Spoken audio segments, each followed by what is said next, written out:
Mesdames, Messieurs, bonjour au micro de Radio Shalom, Charles Lugassi. Eh bien, à notre émission aujourd'hui, et la parole est à vous, nous avons le plaisir de vous proposer quelque chose de singulier, d'intéressant. Il s'agit d'un membre de notre communauté, un juif marocain, Monsieur Serge Dahan, qui se trouve être un sommelier. Alors, un sommelier, que vous le sachiez, mes chers amis, c'est d'abord et avant tout quelqu'un qui est connaisseur de bons vins, qui sait apprécier les vins, qui sait les conseiller dans le domaine des vins. Et voilà, nous avons un juif marocain, Monsieur Serge Dahan. Bonjour, Monsieur Dahan. Bonjour, Monsieur Lugassi. Alors, Monsieur Dahan, vous êtes sommelier, mais pour être sommelier, nécessairement, donc vous devez goûter à toutes sortes de vins. Avant d'aller plus loin, qu'est-ce qui fait qu'un vin est bon ou meilleur qu'un autre vin? Pourquoi j'ai besoin d'un sommelier pour me conseiller quel vin boire? Habituellement, et surtout dans la communauté séfarade et marocaine et même ashkénaze, on va dans un mariage, dans une fête, etc. Et puis on nous sert un vin, on voit que c'est un vin rouge, on boit une gorgée, et puis voilà, on s'en contente. Alors là, vous êtes en train de nous dire que non, qu'il y a un raffinement, qu'il faut se raffiner dans le choix de son vin. Je vous écoute. Alors c'est très simple. Ce qu'il y a de formidable, c'est que comme vous venez de dire, souvent dans une soirée, un mariage ou une bar mitzvah, on s'amuse, on fait la fête, et ce n'est pas le temps vraiment de passer à la dégustation du vin proprement dit. On boit, on mange et on s'amuse. Il y a certaines étapes qui sont absolument magnifiques dans la dégustation qui rehaussent le plaisir du vin. Et c'est ça ce que je m'apprête à faire dans les dégustations que j'anime. J'éveille l'essence des gens. Je leur montre comment prendre le temps de déguster. Tout est dans prendre le temps pour la dégustation. C'est tout ce que c'est. Il y a certains outils à développer et le reste, c'est l'appréciation. C'est agréable. Très bien. Alors, vous nous dites que pour boire un vin, il faut non seulement prendre le temps, mais il faut que ce soit fait dans un espèce de décorum particulier. C'est-à-dire, quand je fais une bar mitzvah, tout le monde danse, tout le monde court dans tous les sens, etc. C'est pas le moment d'apprécier un bon vin. Exactement. Exactement. C'est pour ça qu'il y a un vin pour toute occasion. Voilà. Alors, on va pas ouvrir un grand vin quand tout le monde s'amuse. Exact. C'est passé à côté, vraiment. Très bien. Alors on va faire aujourd'hui, grâce à vous, l'apprentissage du vin, comment boire, goûter, apprécier un bon vin. Je vous écoute, Serge Dahan, sommelier québécois et juif marocain. Avec plaisir. Alors c'est très simple, il y a 3 étapes dans la dégustation. Ça prend quelques minutes pour déguster et évaluer un vin. Tout le monde en santé peut le faire. La première étape, on regarde le vin. C'est pour ça que si vous allez dans des restaurants ou si vous allez chez vous-même, on verse pas jusqu'en haut dans le verre. On verse un tiers maximum du verre pour pouvoir incliner le verre devant nous à un angle d'à peu près 45 degrés pour apprécier la couleur du vin. Un vin rouge développe des teintes orangées quand il vieillit. Un vin blanc développe des teintes ambrées quand il vieillit. Alors ça nous donne des indices sur l'âge du vin. Donc déjà, il y a le. Alors déjà, premier aspect, c'est au regard, c'est l'œil. C'est donc déjà l'œil qui va chercher la beauté de la couleur du vin, c'est ça? Exactement, et qui nous donne des indices sur le caractère du vin. Très bien. Ensuite, la deuxième étape. Donc on l'a visualisé, maintenant qu'est-ce qu'on fait? On sent. L'odorat. Alors on sent le vin. Il y a 2 étapes pour sentir le vin. Généralement, les gens, on verse le vin dans le verre, ils le remuent comme si c'était dans un blender. Il faut pas faire ça tout de suite. Il faut regarder le vin, on le met au nez, on met son nez dans le verre, carrément, il faut pas être timide, et on sent. Ensuite, on pose le verre, on le remue, et on le ressent. Ces deux étapes sont formidables. Le premier nez et le deuxième nez. Alors vous allez percevoir des arômes au deuxième nez que vous n'avez pas perçus au premier nez. Le premier nez, vous allez sentir les arômes les plus timides, qui vont être complètement surpassés par le bouquet du vin. Très sympa comme analyse olfactive. Donc ça, voilà la deuxième étape. Ça, c'est la deuxième étape. Donc on sent le vin. Donc on se sert d'un deuxième sens. Après la vue, donc c'est l'odorat. Et après l'odorat, le troisième sens, le goûter.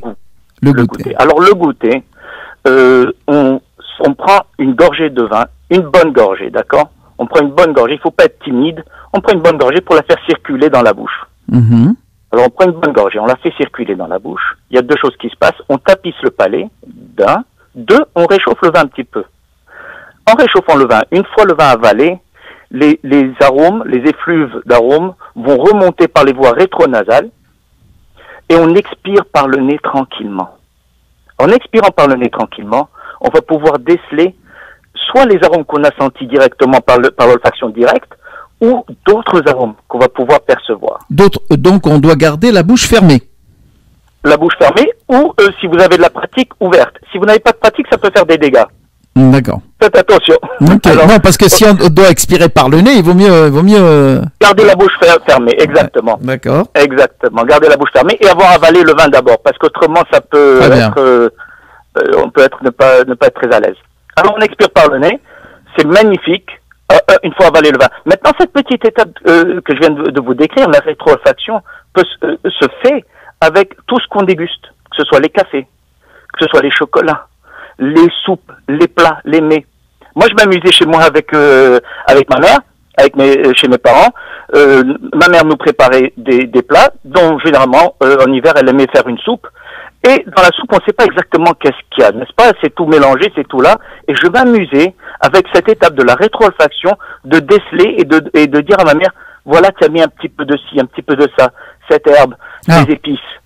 Vous essayez de découvrir qu'est-ce qu'elle avait mis comme légumes, comme ingrédients, etc. Exactement. Fait, ouais. Alors ça se fait avec le vin, bien sûr, mais avec tout ce qu'on déguste. Et ça, cette petite étape rehausse notre appréciation d'un repas. Très bien. Maintenant qu'on sait comment apprécier un vin, est-ce que cela ne s'applique seulement qu'au grand vin? Parce que le petit vin qu'on voit là à 7-8 $ la bouteille, un truc comme ça c'est pas un vin. C'est pas un vin qui va avoir de la consistance, de la teneur, un odorat qui va nous qu'on va aller chercher.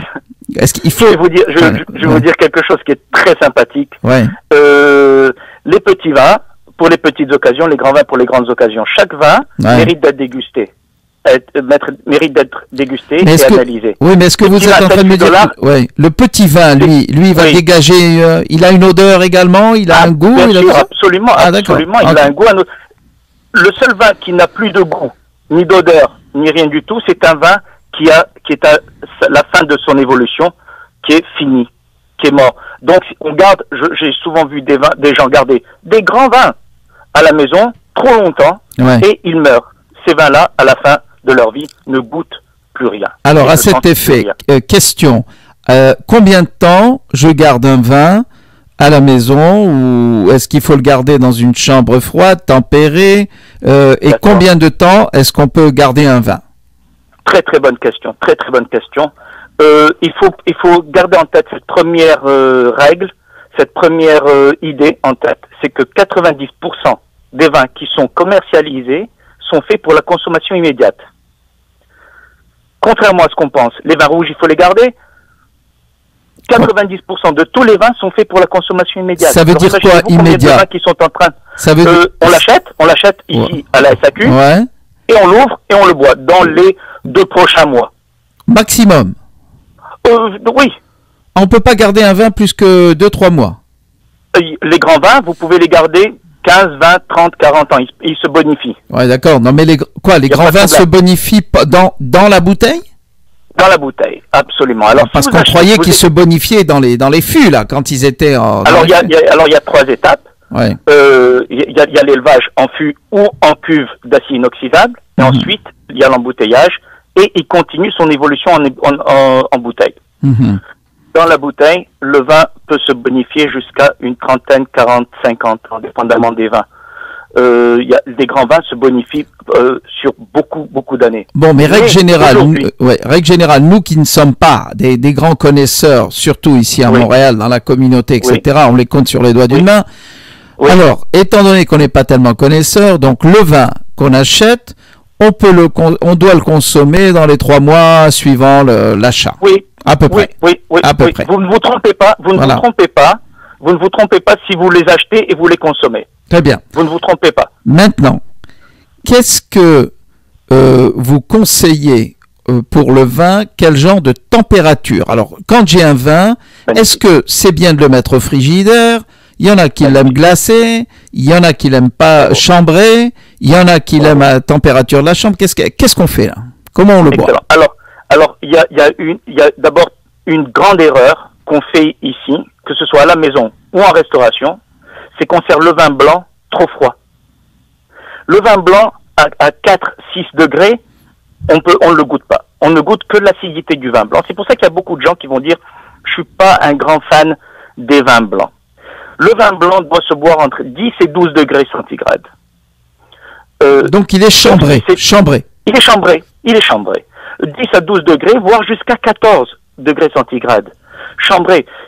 Alors, si vous le gardez au frigidaire, un petit indice rapide, vous le gardez au frigidaire, vous le sortez 20 minutes avant de le servir, et là, vous pouvez le servir. Très bien. Alors, au frigo, on le sort 20 minutes à l'avance, et on le sert. Voilà. Donc, quand on a un vin, on le garde au frigidaire, et on le sort.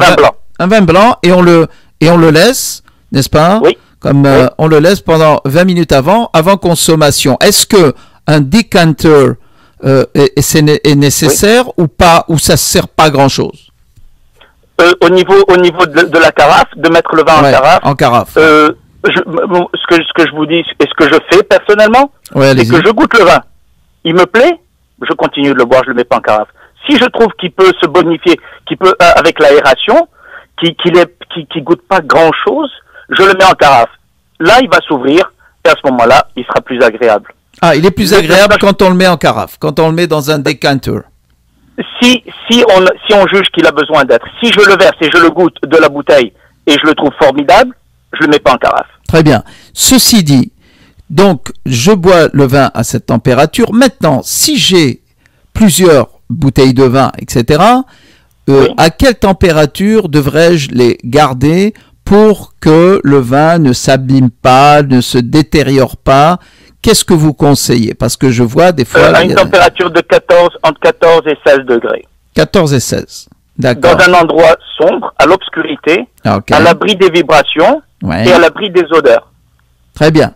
Alors donc, voilà pour les vins. Maintenant, parlons peu et bien, nous, dans la communauté juive, nous consommons des vins cachers. N'est-ce pas? Bon.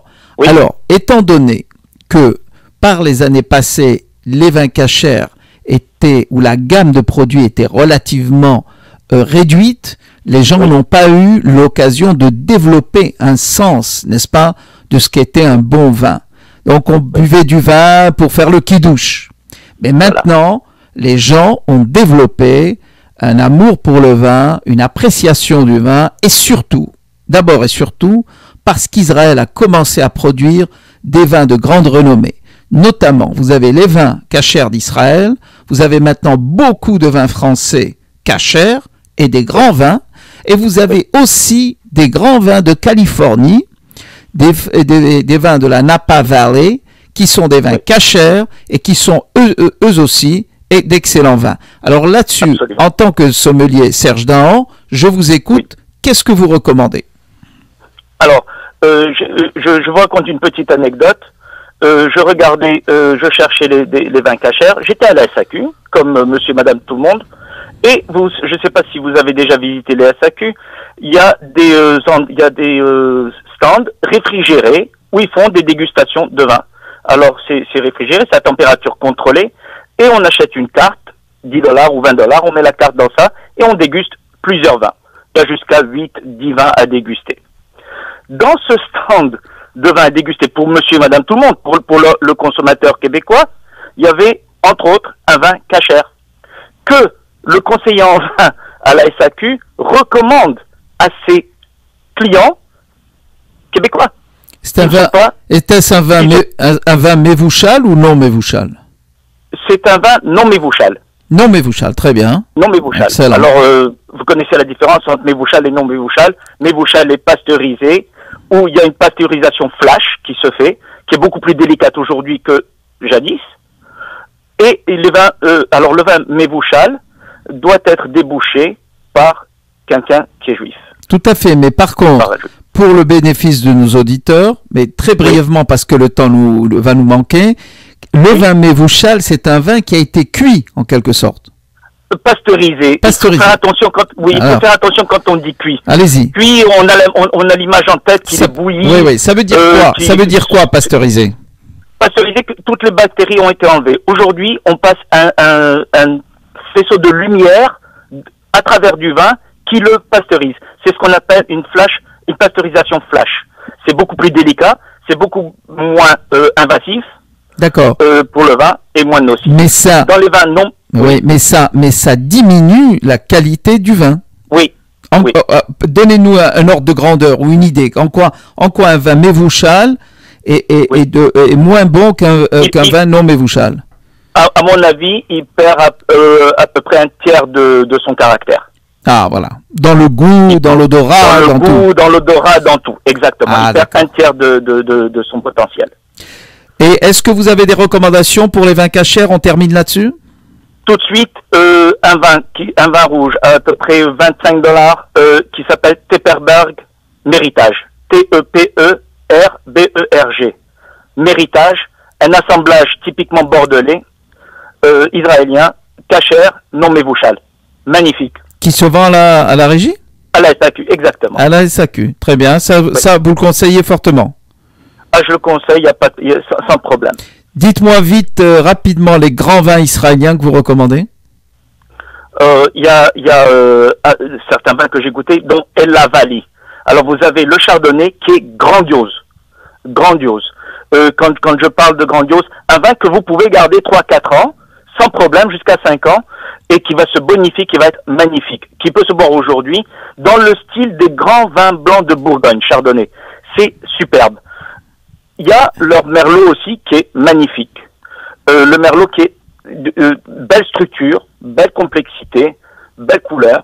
Des vins qui sont, à mon avis, égales, sinon aux vins de grande qualité, au même prix à la SAQ. Serge Dahan, sommelier, juif marocain, mais sommelier québécois, je vous remercie pour cet apport, cet éclairage que vous avez lancé sur le vin. Et ça va nous aider à nous, séfarades marocains, à toute la communauté, d'apprécier et connaître davantage les bons vins. Merci de votre intervention. Merci à vous. Bonne journée. Également. Au micro de Radio Shalom, Charles Hugassi.